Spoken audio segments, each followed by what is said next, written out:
नमस्कार. मी भाऊ तोरसेकर. तुम्ही बघत आहात प्रतिपक्ष. मित्रांनो, आता महापालिका निवडणुका संपलेल्या आहेत आणि आणखीन 2 आठवड्यामध्ये 12 जिल्हा परिषदा आणि 125 तालुका पंचायतींच्या निवडणुका संपतील. नंतर उरलेल्या जिल्हा परिषदा वगैरे निवडणुका सवडीने केव्हा होतील. पण एक गोष्ट साफ आहे, यानंतर जवळजवळ 3.5 वर्ष किंवा 3 वर्ष तरी कुठल्याही महत्वाच्या निवडणुका महाराष्ट्रात होणार नाहीत. आणि म्हणूनच ज्या काही निवडणुका नगरपालिका, नगर परिषदा, महापालिका, जिल्हा परिषद यांच्या होऊन जातील, त्यानंतर 2029च्या लोकसभा निवडणुका येईपर्यंत निवडणुका नाहीत. आणि म्हणूनच या निवडणुका नसतील तर मग महाराष्ट्रातल्या राजकारणात विरोधी पक्षांचं नेमकं स्थान काय, हा सगळ्यात मोठा गंभीर प्रश्न किंवा भलं थोरलं एक प्रश्नचिन्ह आज महाराष्ट्राच्या राजकारणात येऊन उभं ठाकलेलं आहे. आणि हे मी एवढ्यासाठी सांगतोय की विधानसभेतलं किंवा नगरपालिका आणि स्थानिक संस्थांच्या निवडणुकांचे निकाल हे बहुतांशी महायुती सत्तारूढ गटाच्या बाजूने झालेले आहेत आणि विरोधी पक्षांचा सर्वसाधारणपणे सुपडा साफ झालेला आहे. म्हणून मी हे बोलतोय असं समजू नका, अजिबात नाही. ही परिस्थिती माझ्यासारख्या राजकीय विश्लेषकाला अजिबात नवी नाही. फार पूर्वीच्या काळापासून, म्हणजे ज्या वेळेला महाराष्ट्रामध्ये सगळेच्या सगळे विरोधी पक्ष अत्यंत दुबळे आणि लोळे पांगळे होते. कुठलाही पक्ष असा नव्हता की ज्याच्याकडे स्वतःचे 50 आमदार असतील, ज्याला विधानसभेमध्ये विरोधी नेते पदाचा बहुमान मिळू शकतो, असा कुठलाही पक्ष जवळजवळ 1990 पर्यंत नव्हता. शरद पवारांनी पुलोद वगैरे बनवली, त्यामुळे 1980 नंतर 1980 नंतर शरद पवार हे काही काळ महाराष्ट्र विधानसभेत विरोधी नेता म्हणून बसलेले आहेत. अन्यथा कोणही कुठल्याही पक्षाला आणि कुठल्याही नेत्याला महाराष्ट्रामध्ये विरोधी पक्ष नेता असा मान मिळालेला नव्हता. इतके पक्ष दुबळे पांगळे आणि छोटे छोटे होते. 400 आमदारांचा जनसंघ, 10-12 आमदारांचा समाजवादी पक्ष, फार फार तर 20-22 आमदारांचा शेतकरी कामगार पक्ष, अशा रीतीने साधारण 60, 70, 80 पर्यंत ज्याचा आकडा जाऊ शकेल एवढेच संख्येने विरोधी पक्ष असायचे. बाकी 200-200 आमदार सत्तारूढ काँग्रेस पक्षाचे असायचे. पण राजकारण, विरोधी पक्षांचं राजकारण संपलं असं कोणी म्हटलं नाही. विरोधी पक्षांचा सुपडा साफ झाला अशी भाषा विश्लेषणामध्ये, राजकीय विवेचनामध्ये येत नव्हती. मग आजच्या काळामध्ये आज जे काय 233 वगैरे सत्ताधारी गटात आमदार आहेत, तशीच परिस्थिती तेव्हा होती. पण त्यातूनच मधु दंडवते असतील, रामभाऊ म्हाळगी असतील, उत्तमराव पाटील असतील, उद्धवराव पाटील असतील, जांबुवंतराव धोटे असतील, असे एकापेक्षा एक दिग्गज नेते महाराष्ट्राचं राजकारण गाजवत होते. विरोधी पक्ष हे दुबळे असतील, संख्याबळाने कमी असतील, पण राजकारण करण्यामध्ये आणि 200-200 आमदारांना दमछाक करण्यापर्यंत दमवणारे विरोधी नेते आणि विरोधी पक्ष महाराष्ट्रात होते. पण त्या दर्जाचे, त्या ताकदीचे, त्या क्षमतेचे नेते आज जे विरोधी पक्ष आहेत त्यांच्यात दिसत नाहीत. जॉर्ज फर्नांडिस सारखा एक नेता मुंबईत होता, कामगार नेता होता. कॉम्रेड डांगे होते, पुण्यात SM जोशी वगैरे होते. कधीतरी चुकून लोकसभेवर निवडून येतील, विधानसभेत निवडून येतील असे नेते होते. पण त्यांचा लोकसंग्रह आणि त्यांची जनमानसातली ताकद इतकी जबरदस्त होती की त्यांच्या आवाजाचा दबदबा होता आणि त्यामुळे प्रचंड बहुमताने सत्तेत बसलेले मुख्यमंत्री आणि मंत्री सुद्धा विरोधी पक्षांना वचकून असायचे. कारण यांच्यामध्ये आंदोलन करण्याची क्षमता होती. जॉर्ज फर्नांडिस यांना बंद सम्राट म्हटलं जायचं. राजकीय असो किंवा सामाजिक असो किंवा आर्थिक असो, कुठल्याही मागण्यांसाठी जॉर्ज फर्नांडिस मुंबई बंद करू शकायचे. पुढल्या काळात ती ताकद बाळासाहेबांनी आपल्या संघटनेतून दाखवली. बाळासाहेबांकडे कधी 2 आमदार एका विधानसभा निवडणुकीत निवडून येऊ शकले नाहीत, पण बाळासाहेबांकडे मुंबईमध्ये जी संघटना होती, मुंबई ठाण्यात, त्याचा दबदबा इतका होता की शिवसेनेचं आंदोलन म्हटल्यानंतर सरकारला घाम फुटत होता. विधानसभेत आमदार नव्हते, पण दबदबा होता. त्या क्षमतेचा आज विरोधी पक्षामध्ये कुठला नेता आहे तो मला दाखवा, मग मी काय म्हणतोय ते तुमच्या लक्षात येईल. आज जे विरोधी पक्ष आहेत आणि जे नेते आहेत त्यांची नावं खूप मोठी आहेत. नाम बडे और दर्शन खोटे. त्यांच्यामध्ये जन आंदोलन उभं करण्याची क्षमता नाहीये, ताकद नाहीये, संघटना नाहीये. आणि म्हणून सरकारला असल्या विरोधी पक्षाला घाबरण्याची गरज वाटत नाही, ना विधानसभेत ना रस्त्यावर. ठाकरे बंधूंचं मनोमिलन 5 जुलैला झालं, तेव्हा तुम्हाला आठवत असेल राज ठाकरे काय बोलले होते? तुमचं बहुमत तिकडे, सत्ता वगैरे तिकडे विधानसभेत असेल, रस्त्यावर आमचं राज्य आहे. हे बोलायला सोपं असतं, ते करून दाखवणं अवघड असतं. म्हणून तर सत्याचा मोर्चा काढल्यानंतर राज ठाकरेंनी मतदार याद्या या ठीकठाक होण्यापूर्वी निवडणुका घेतल्यात तर बघा, याद राखा, खळलं खट्याक होईल. काहीही खळलं खट्याक झालं नाही. आणि म्हणूनच पोकळ दमबाजी करण्यापलीकडे विरोधी पक्षांमध्ये आणि त्या पक्षांच्या नेत्यांमध्ये दम नाही, याची खात्री असलेला बहुसंख्य आमदारांचा सत्ताधारी गट विरोधी पक्षांना कवडीची किंमत देत नाहीये. आणि जर पुढल्या 3 वर्षात कुठल्याही स्वरूपाचं आंदोलन करण्याची क्षमता नसेल आणि निवडणुका नसतील, तर मग हे विरोधी पक्ष चालणार कसे, हा सगळ्यात मोठा गहन प्रश्न आहे. ज्या वेळेला पक्षांकडे आमदार नगरसेवक यांचं संख्याबळ कमी असतं, तेव्हा विरोधी पक्षांना आपल्याकडे जनमत फिरवण्यासाठी सतत जनतेला अडलं नडलं जे काय असेल त्याच्यावरून आंदोलन करून आवाज उठवणं आवश्यक असतं. त्यासाठी रस्त्यावर उतरावं लागतं. रस्त्यावर उतरायचं तर घराबाहेर पडावं लागतं. ऐशा आराम सोडून आंदोलनाचे चटके सोसण्याची तयारी ठेवावी लागते. अशी तयारी असलेले किती विरोधी पक्षाचे नेते आज आपल्याला आसपास दिसतात ते बघा. मग मी पुढल्या 3 वर्षात करायचं काय असं जे शीर्षक दिलंय त्याचा अर्थ तुम्हाला लागेल. मधल्या 8-10 वर्षामध्ये प्रामुख्याने 2014 नंतर महाराष्ट्राच्या राजकारणात अशी परिस्थिती आलेली आहे की निवडणुका म्हणजे राजकारण. निवडणुका जिंकण्यासाठी जे जे काय करता येईल ते करणं म्हणजे राजकारण.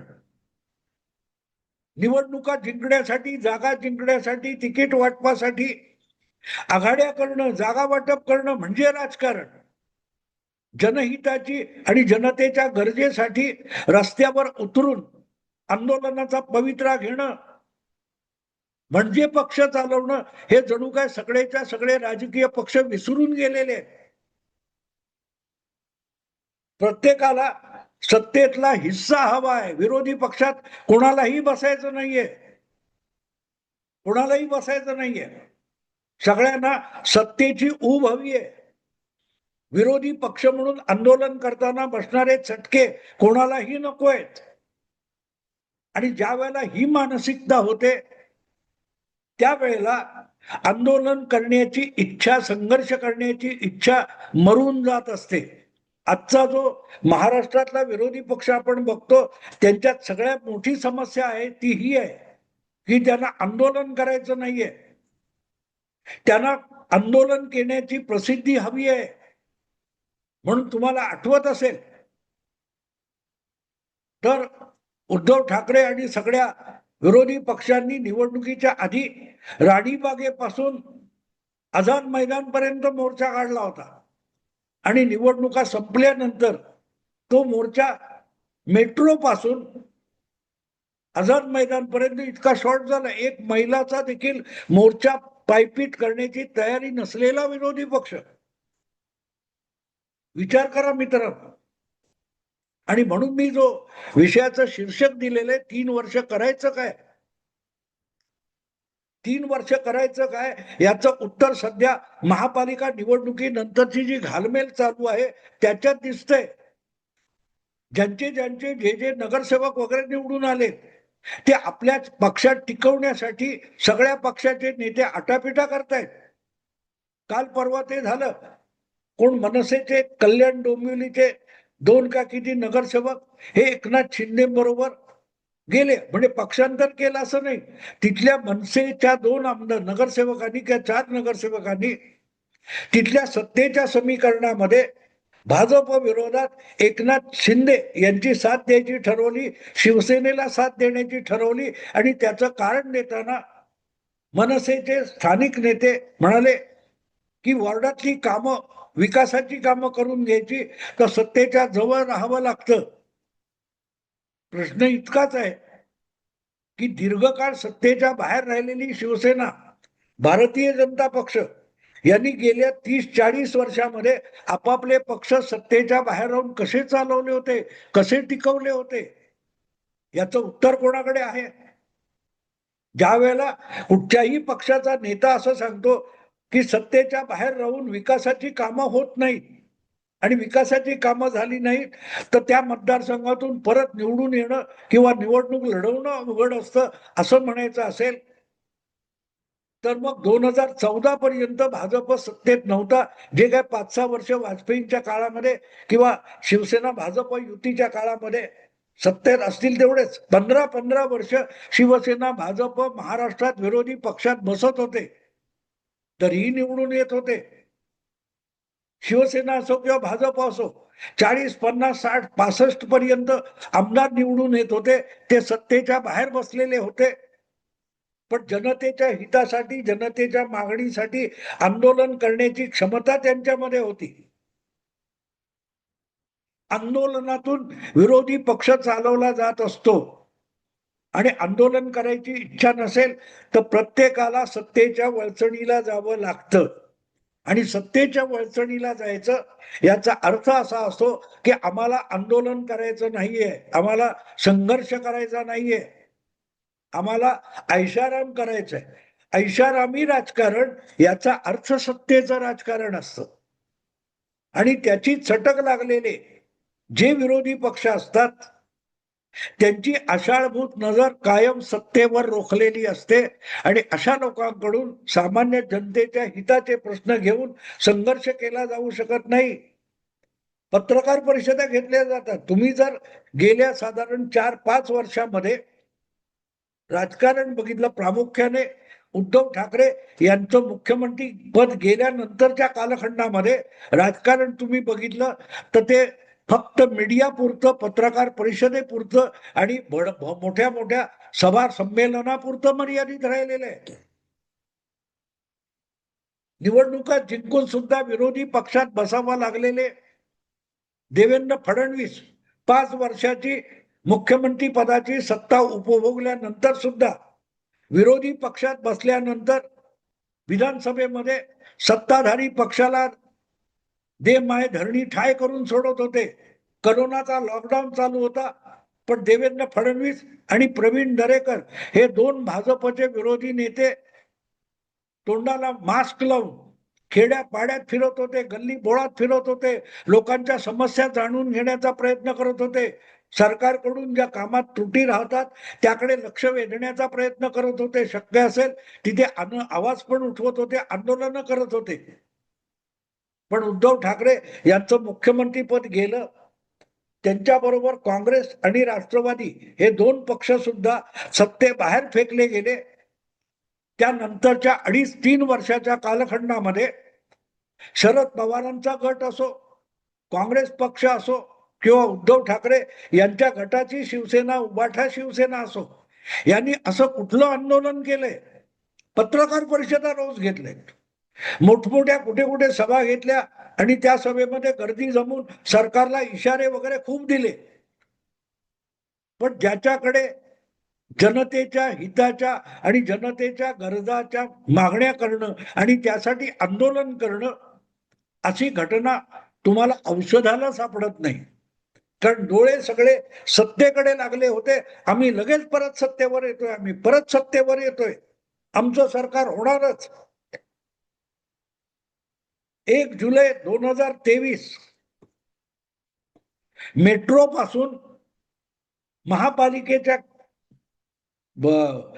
छत्रपती शिवाजी टर्मिनस पर्यंत आदित्य ठाकरे यांनी प्रचंड मोर्चा काढला आणि मुंबईचे पोलीस आयुक्त मुंबईचे महापालिका आयुक्त चहल यांना दमदाटी केली होती. तुम्हाला कॉलरला धरून बाहेर काढू, महापालिकेतला भ्रष्टाचार चव्हाट्यावर आणू, आम्ही लवकरच आमचं सरकार आणतोय आणि आमचं सरकार आलं की एकेकाला कॉलरला धरून बाहेर फरफटत आणू वगैरे वगैरे इशारा दिलेला आठवतो तुम्हाला?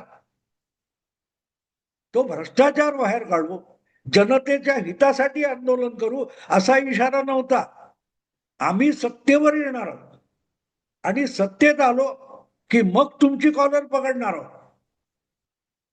आम्हाला सत्ता हवी आहे आणि सत्ता मिळाली तर जनतेचे प्रश्न सोडू. सत्ता नसताना जनतेच्या प्रश्नांची आम्हाला काडीचीही कदर नाही, हेच आदित्य ठाकरे यांनी 1 जुलै 2023च्या मोर्चामध्ये सांगितलेलं होतं. आणि सतत बघाल तर हे सरकार घटनाबाह्य आहे, आम्हीच घटना पूर्ण आहोत वगैरे वगैरे. सगळं राजकारण विरोधी पक्षाचं हे सत्तेपासून वंचित असताना सत्तेभोवती केंद्रित झालेलं आहे. त्याला कुठेही जनहिताची झालर सुद्धा दिसत नाही. आणि अशा लोकांना जर कुठल्याही परिस्थितीत पुढली 3 वर्ष जर सत्तेच्या जवळ सुद्धा जाणं अशक्य असेल तर मग अशा लोकांकडून जनतेच्या इच्छा, जनतेच्या गरजा, जनतेचे प्रश्न यावरून आंदोलन होण्याची शक्यता तरी आहे का याचा विचार करा. मग कळेल मी शीर्षक 3 वर्ष काय ते दिले ते. 3 वर्ष सत्ता मिळण्याचं स्वप्न सुद्धा बघता येत नाही. कारण 3 वर्ष कुठल्याही निवडणुका नाहीत, ना नगरपालिकेच्या, ना जिल्हा परिषदेच्या, ना महापालिकेच्या, ना तुमच्या विधानसभेच्या, ना लोकसभेच्या. मग सत्तेचा एकही तुकडा, चतकोर तुकडा देखील मिळण्याची अपेक्षा उरलेली नसेल तर सत्ता पिपासू झालेल्या आपल्या पक्षाच्या कार्यकर्त्यांना आणि दुय्यम तिय्यम नेत्यांना हे पक्ष सांभाळून ठेवणार कसे? मित्रांनो, एक गोष्ट असते, जेव्हा प्रतिकूल परिस्थिती असते तेव्हा तुमच्याकडे जी गुणवत्ता असते ती उफाळून बाहेर येते. पण जेव्हा तुम्ही आषाढभूत असता तेव्हा असलेली गुणवत्ता सुद्धा सुप्तावस्थेत जाते. आजच्या विरोधी पक्षामध्ये ती सुप्तावस्था आलेली आहे. म्हणून कालपर्यंत मोठ्या संघर्षाचा आव आणणाऱ्या सुप्रियाताई किंवा त्यांचा शरद पवार गटाचा राष्ट्रवादी काँग्रेस पक्ष सुद्धा हळूहळू करत सत्तेत बसलेल्या आपल्याकडून फुटलेल्या अजितदादांच्या पक्षामध्ये विलीन होण्याच्या चर्चा सुरू झाल्या. प्रश्न तो आहे मित्र, आगामी 3 वर्षामध्ये हे सगळे पक्ष आपलं विरोधी राजकारण चालवणार तर कसं चालवणार ही समस्या आहे. त्या समस्येचं उत्तर त्यांनी शोधावं. आणि राजकारणाचं विश्लेषण करणारे आहेत त्यांच्यासाठी माझी ती सूचना आहे की आता निवडणुका संपत आलेल्या आहेत किंवा संपलेल्या आहेत. सवाल आहे तो येत्या 3 वर्षाच्या काळामध्ये सत्तेत बसलेले सत्ता उपभोगतील आणि त्यांना पाहिजे तसं राजकारण करतील. कारण त्यांच्या हातामध्ये साधनं आणि सत्ता आहे. पण जे सत्तेपासून वंचित आहेत ते पुढचं 3 वर्ष काय करणार हा विश्लेषणाचा, अभ्यासाचा आणि चिंतेचा विषय. मित्रांनो, आवडलं लाईक करा, शेअर करा आणि प्रतिपक्षाला सबस्क्राईब करा. नमस्कार.